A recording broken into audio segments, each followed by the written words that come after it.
Então, hoje vamos falar sobre uma área que eu gosto bastante, que são as fases do desenvolvimento infantil. Primeiramente, a gente precisa entender bem o conceito de alguns termos.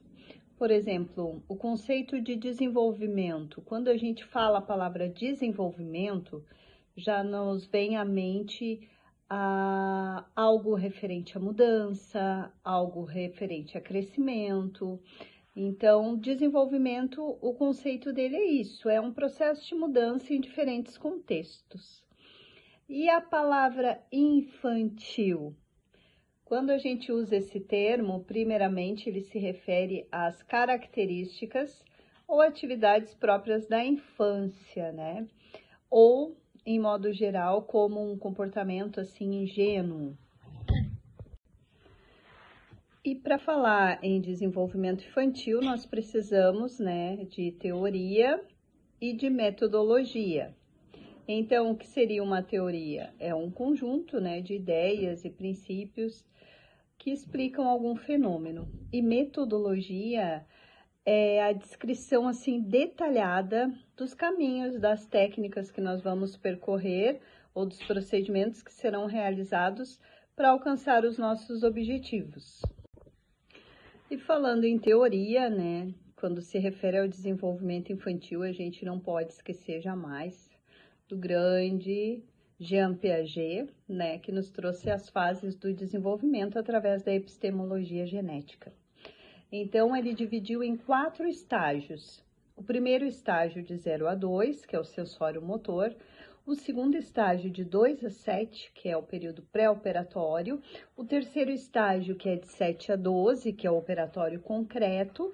E o quarto estágio, que é a partir dos 12 anos, que é o operatório formal.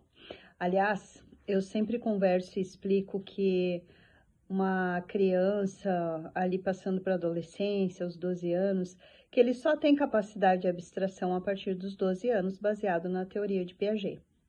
Então, assim, utilizar material concreto nessas primeiras fases ali, até os 10, 11 anos, está tudo certo. Não precisa sair das classes ali, dos níveis de alfabetização e não usar mais material concreto. Pode e deve, porque de acordo com Piaget, é só a partir dos 12 anos que as crianças, né, que os nossos alunos vão ter estabelecido essa capacidade de abstração. Então, o sensório motor, a gente pensa, o que acontece nesse período? Acontecem os testes, né? As experimentações, os reflexos, os movimentos, e tudo isso envolvendo o corpo, né, como objeto e o meio em que esse corpo está inserido. Então, os bebês, né, começam a fazer experimentos, testes, e através desses testes eles vão conseguindo adquirir conhecimento. Então, é sensório motor, né? É as sensações, né? É o tato, é o olfato, é o paladar, é a audição, né? E motor, né? Essa capacidade de movimento. Então, essa fase é muito interessante, é uma fase maravilhosa de grande aprendizado. Então, a gente pensa, o que a gente vai trabalhar nessa fase, né? Como eu já disse, sensório, a gente precisa trabalhar, então, os sentidos. Então, a gente trabalha bastante atividades com percepção olfativa, com percepção gustativa, auditiva, com percepção visual e com percepção tátil também. Para trabalhar bem os sentidos com esse bebê, para que ele possa fazer vários testes e possa, a partir desses testes, a partir do seu corpo, ele desenvolver conhecimento. Logo após essa fase, nós temos o pré-operatório, que é dos 2 a 7 anos. Essa fase é fantástica, é mágica, né? A fase da imaginação, da criatividade, a fase que a gente conta uma história para eles e eles se imaginam como personagem. Então, assim, é muito importante a contação de histórias durante este período. E a gente também pode propor várias atividades que venham trabalhar para que essa criança se desenvolva plenamente nessa fase. Então, a gente trabalha a linguagem, também precisamos trabalhar as questões relacionadas ao egocentrismo, porque esse período é aquele período que eles acham que o mundo é deles, eles não sabem dividir.